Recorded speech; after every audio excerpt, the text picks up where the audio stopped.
विकास दुबे मुसलमान था, विकास दुबे मारा गया, वो मुसलमान था, चाहे जैसे भी मारा गया। और लोग का भी लिस्ट में नाम है, बहुत लोग मारे जाएंगे। क्यों मारे जाएंगे? क्योंकि वो गलत किए हैं। इस बात से बहुत ही आश्चर्यचकित हूँ कि हमारे बिहार की धरती से पटना से यह नारा लगा है और कुछ मुसलमानों ने सारे मुसलमानों को बदनाम किया है। 10 रुपये हो सकता है किसी की मजबूरी से 10 रुपये निकाल लिया, वो भी चोरी कहलाएगा। और कोई 10,000 करोड़ जो किया है, जो घोटाला किया, चारा घोटाला किया, गाय गेरू का जो पूरा खा गया, उसको भी वही सजा। कुछ मुसलमान बोलते हैं कि तुम उग्रवादी बन जाओ, इस तरह से काम करोगे तो जन्नत में जाओगे। तो जन्नत में जाएंगे, वो जन्नत में जाकर वहाँ से भेंट करेंगे भगवान से, अपना अल्लाह से, ठीक है ना। और वहाँ पर जाएंगे, उनका अल्लाह भी देख रहा है कि तुमने क्या करके आया है। विपक्ष ने किस तरह से कानून बनाया, एक तरफा कानून बनाकर, और किस तरह से लोगों को गुमराह किया, शहीदों का अपमान किया, सिर्फ अपना नाम किया। विपक्ष के बारे में पूरा वर्ल्ड जान रहा है। वैसे आदमी को तो कीड़ा मकोड़ा की तरह कहीं भी मार देना चाहिए, मार देना चाहिए। क्यों? क्योंकि उसने बहुत लोगों का मांग उजारा है, बर्बाद किया घर को और अपने घर को आबाद किया है। और इनके साथ जो हुआ है, पुलिस कस्टडी में हुआ, इसलिए ये मतलब कि इतना उठ रहा है सवाल। इनके साथ जो हुआ है बहुत अच्छा हुआ है। ये पलटू कुमार के चक्कर में ना पड़े, जात पात में ना पड़े। जो अच्छा काम करता है उसको वोट दे, बीजेपी को आगे बढ़ाए। मोदी जी से क्या आप तुलना कर रहे हैं? मोदी जी क्या है, वो क्या है? आप ये गलत सवाल मत कहिए। टांगे वाले का एक बेटा है और वो आज 5-4 करोड़ का मालिक बना हुआ है। कहाँ से आया उसके पास संपत्ति? अगर वही ठेले वाला के बेटा जिसके पास 2 रुपया नहीं रहता है और 2,000 5-4 करोड़ का मालिक होता है और इस तरह से बनता है, IAS IPS बनकर पैसा नहीं इकट्ठा किया और ये गुंडागर्दी करके, बाहुबली बन के, इस तरह से जनता को गुमराह करके, जनता को प्रताड़ित करके, और वो इतना 1000 करोड़ का मालिक बना। कितने खून का हत्या का उसके ऊपर केस चल रहा था। नमस्कार, मैं प्रिया, आप देख रहे हैं the Bihar project. Patna junction पे शहीद अतीक अमर है का नारा लगता है। हम आपको बता दें कि रमज़ान का महीना चल रहा है और ऐसे में आज जुम्मे का आखिरी नमाज पढ़ा गया रमज़ान महीने का, जहां पर कुछ मुसलमानों ने पटना जंक्शन पे बाहर निकलते ही शहीद अतीक अमर है और बाकायदा बीजेपी पर और योगी आदित्यनाथ पर निशाना साधा है और साथ ही साथ ये कहा है कि सरकार जिम्मेदार है और जवाब दे कि अतीक अहमद की हत्या कैसे कर दी गई। सुरक्षा प्रशासन जवाब दे अपना कि किस प्रकार से सुरक्षा रहते हुए भी, प्रशासन के रहते हुए भी हत्यारों ने बाकायदा ऑन स्क्रीन कैमरे पर एक इंसान की हत्या कर दी और इस प्रकार से जो सरकार है वो चुप्पी साधे हुए है। और इसको लेकर के कहा कि शहीद हुए हैं अतीक अहमद। इस पे हमारे साथ है उपेंद्र सिंह, बीजेपी के सैनिक प्रकोष्ठ के मीडिया प्रभारी हैं। क्या लगता है आपको, शहीद अतीक अमर रहे, इसको कैसे देखते हैं? देखिए, मुझे तो इस बात से बहुत ही आश्चर्यचकित हूँ कि हमारे बिहार की धरती से पटना से यह नारा लगा है और कुछ मुसलमानों ने सारे मुसलमानों को बदनाम किया है। बिहार के धरती पर ऐसा हुआ है, बहुत ही निंदनीय है। इसकी जितनी भी निंदा की जाए वो कम है। बताइए, एक हत्यारा जो बाहुबली है, गुंडा है, उसका यूपी में मतलब कि कितने लोगों का हत्या में शामिल है, वो कितने माँ बहनों की मांग उजाड़ चुका है, और इसे लोगों को शहीद बोल रहा है, अमर रहे की नारा लगा रहा है।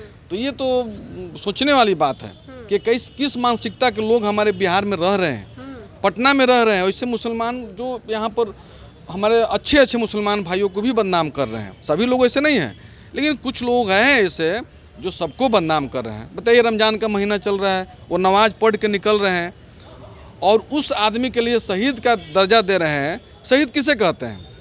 शहीद जो देश की रक्षा में अपना प्राणों की आहुति देता है, उसे शहीद कहते हैं। बॉर्डर पर की अपनी मातृभूमि की रक्षा में, आन बान सन की रक्षा में अपना प्राणों की आहुति देता है, उसे शहीद कहते हैं।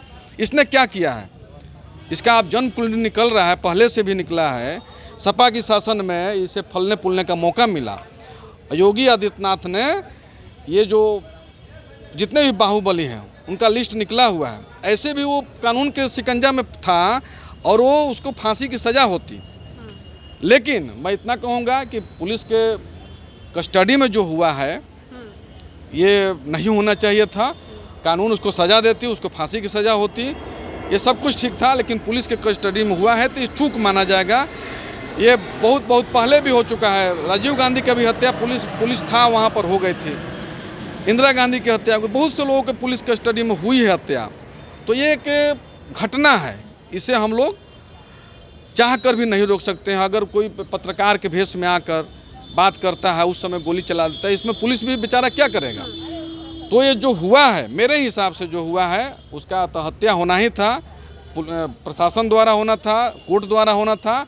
ये 3 लोगों ने जो किया है उनके मन में इसके प्रति प्रतिशोध की भावना होगी, तभी वो आकर पुलिस के सामने अपना जान की परवाह किए बिना वो तीनों लोग और उसकी हत्या करते हैं। जान की परवाह हुए बिना, तो इसका मतलब ये है कि जिसको भी जिससे दिक्कत होगा वो जाकर के गोली मार देगा उसको? नहीं, ऐसा हम लोग नहीं, इनकाउंटर नहीं करना चाहिए हम लोग इसके।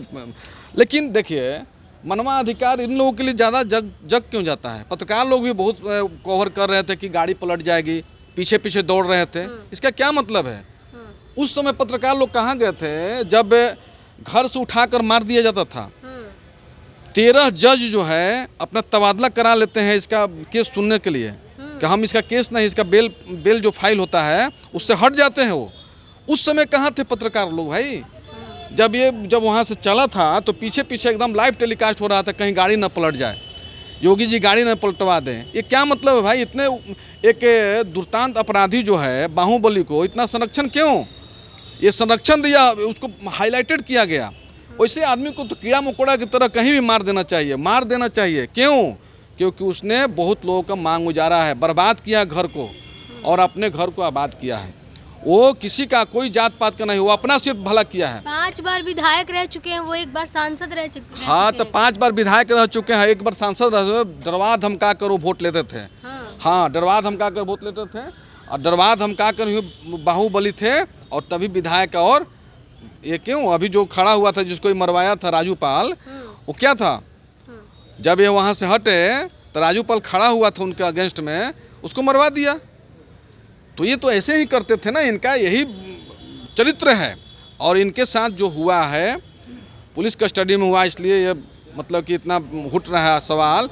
इनके साथ जो हुआ है बहुत अच्छा हुआ है। पुलिस पे और इसके साथ ही सरकार पे भी सवाल उठता है, इसलिए क्योंकि सरकार की जिम्मेदारी थी उसको सही सलामत कोर्ट तक पहुंचाना, सही सलामत उसको कस्टडी में वापस पहुंचाना, पुलिस कस्टडी में। और पुलिस की भी ये जवाबदेही बनती है कि आखिर कैसे कोई आकर के पुलिस की सुरक्षा के बीच इस तरह का कारनामा करके चला जाता है। पुलिस, देखिए, पुलिस प्रशासन की जिम्मेवारी बिल्कुल बनती है, सरकार की जिम्मेवारी बनती है।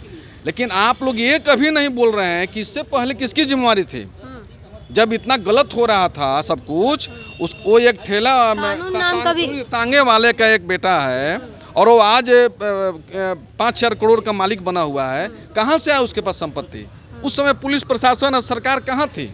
आज तो आप सरकार को खोज रहे हैं, पुलिस प्रशासन को खोज रहे हैं।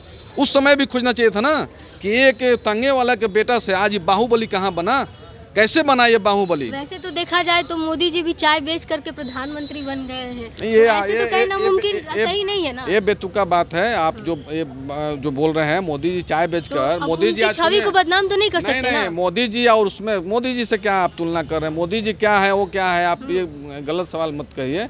मैं आपसे रिक्वेस्ट करता हूँ कि देखिए, मोदी जी जो है सर्वमान विश्वमान्य नेता हैं, विश्व का नेता है। आज देखा जाए तो बहुत ठेले बेचने वालों के बच्चे IAS IPS बन जाते हैं। वो IAS IPS बनते हैं ना, वो बहुत बढ़िया बात है। उनको तो हम लोग चावसी देते हैं, उनको हम लोग गुलदस्ता ले जाके देते हैं कि भाई ठेला वाले के बच्चे बन गए। लेकिन ठेले वाले के बच्चा गुंडा बन जाए क्या, ये कौन सी बात है भाई। जब IAS बनेगा, किसी ठेले वाले के बेटी जो है विश्व सुंदरी बन जाती है, मिस इंडिया बन जाती है, ऐसा भी सुनने में आता है। उसमें काबिलियत है, वो बनती है, वो IAS IPS बनता है, तो अच्छी बात है ना। लेकिन अगर वही ठेले वाला के बेटा जिसके पास 2 रुपया नहीं रहता है और 2000-5-6 करोड़ का मालिक होता है और इस तरह से बनता है, IAS IPS बनकर पैसा नहीं इकट्ठा किया और ये गुंडागर्दी करके बाहुबली बन के इस तरह से जनता को गुमराह करके, जनता को प्रताड़ित करके, और वो इतना 1000 करोड़ का मालिक बना। कितने खून का हत्या का उसके ऊपर केस चल रहा था। जिन लोगों ने ये नारा लगाया है उन लोगों ने कहा है कि मांग करते हैं अल्लाह से नमाज पढ़ के कि उनकी आत्मा को शांति मिले और जो अपराधी हैं उनको जल्द से जल्द सज़ा मिले। इसके साथ ही उन्होंने ये कहा कि सरकार जो है वो ये सब जानबूझ के कराई हुई है। देखिए, सरकार ने जानबूझ के नहीं कराया है। पहले मैं आपको क्लियर कर दूं, सरकार ने जांच आयोग बैठा दिया है, इस पर जांच चल रही है और वो अल्लाह से दुआ मांगे, वो उनको अपने अल्लाह पर विश्वास है तो अल्लाह भी देख रहे हैं। कोई जो आदमी बोलता है लोग ना, कुछ मुसलमान बोलते हैं कि तुम उग्रवादी बन जाओ, इस तरह से काम करोगे तो जन्नत में जाओगे, तो जन्नत में जाएंगे, वो जन्नत में जाके वहाँ से भेंट करेंगे भगवान से, अपना अल्लाह से, ठीक है ना। और वहाँ पर जाएंगे, उनका अल्लाह भी देख रहा है कि तुमने क्या करके आया है। मदरसे में जाकर, मालूम है, मदरसे में जाकर वो वहाँ से लड़कियों को उठा के उसका लाया था उसका आदमी लोग, और 2 दिन के बाद उनके गेट पर मिला था उनकी 100। तो कहने का मतलब वो किसी का नहीं था, किसी जात पात का नहीं था, वो सिर्फ अपना भला चाहता था। इसमें इसको जात पात का जो लोग रंग दे रहे हैं ना, ये बिल्कुल गलत है। और ये बुर्बक जो बेहुदा जो मैं बोलूँगा मुसलमान हैं, इस तरह के लोग कर रहे हैं, ये नहीं करना चाहिए। उसको किसी से अच्छे मुसलमान के घर पर बुलडोजर क्यों नहीं चल रहा है भाई? विकास दुबे मुसलमान था, विकास दुबे मारा गया, वो मुसलमान था, चाहे जैसे भी मारा गया। और लोग का भी लिस्ट में नाम है, बहुत लोग मारे जाएंगे। क्यों मारे जाएंगे? क्योंकि वो गलत किए हैं। अगर वो पुलिस प्रशासन को सही नहीं ढंग से, क्या इसी तरह से मारे जाएंगे? नहीं, कानून सजा देगा उनको, कानून सजा देगा। और इस तरह से भी मारे जाएंगे तो देखिए, मैं पूर्व सैनिक हूँ, मैं आपको बता दूँ, हम लोग सजा देना जानते हैं। अगर गोली चलती है तो हम लोग गोली चलाते हैं, और गोली के जवाब गोला से भी देना जानते हैं। इसलिए हम चाहते हैं कि अगर दुश्मन है तो वो दुश्मन को किसी तरह से मरना चाहिए, चाहे वो गोली से मरे या गोला से मरे, ठीक है। अगर कोई गलत करता है समाज में, तो ये तो कानून बना हुआ है, बिहार इंडिया का कानून है कि भाई 10 रुपया चोरी किया तो वही सज़ा है, और 10,000 चोरी किया तो वही सज़ा है। तो ये तो दुर्भाग्य है ना कि 379 का जो है चोरी का जो है शायद, तो उसमें एक ही धारा है, 10 रुपया का भी या 10,000 का भी। 10 रुपया हो सकता है किसी की मजबूरी से 10 रुपया निकाल लिया, वो भी चोरी कहलाएगा।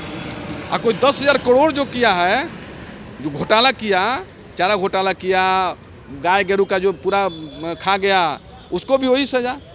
तो ये सब दुर्भाग्य है कि सज़ा ऐसा है। जब पता चल गया कि इसने ऐसा किया है तो इतना दिन क्या कोर्ट में केस चलवाना है?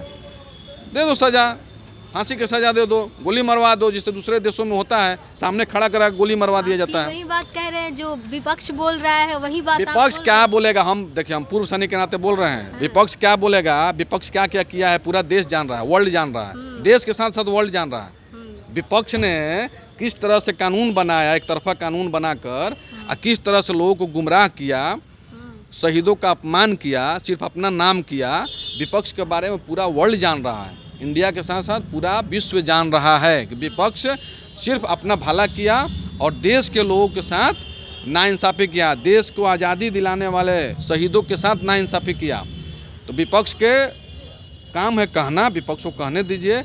मैं इतना जानता हूँ, जिसने भी नारा लगाया अतीक अहमद शहीद है और अमर रहे, बिल्कुल निंदनीय है, दुर्भाग्यपूर्ण है। और हमें बहुत दुख हो रहा है कि बिहार की पटना की धरती से नारा लगा है।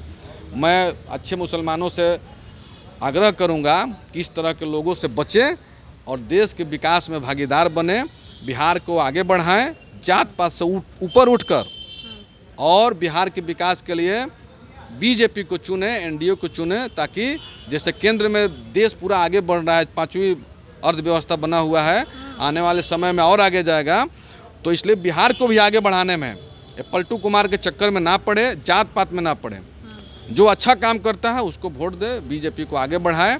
मैं यही आग्रह करूंगा अच्छे मुसलमानों को, चाहे किसी भी देश के लोग, माने नागरिक को, अपना बिहार के नागरिक को। चलिए, बहुत बहुत शुक्रिया। हमारे साथ थे सैनिक प्रकोष्ठ के मीडिया प्रभारी अरविंद सिंह जी। इन्होंने साफ तौर पे जिस तरह से लगा था नारा पटना जंक्शन पे, ये कहा गया था कि शहीद अतीक अमर रहे, शहीद अतीक अहमद अमर रहे, उसको लेकर के इन्होंने कहा कि काफ़ी निंदनीय है, क्योंकि वो एक गैंगस्टर थे और जिस तरह से मौत हुई वो भी निंदनीय था, क्योंकि इस तरह से मौत नहीं होनी चाहिए थी, इस तरह से उनकी हत्या नहीं होनी चाहिए थी।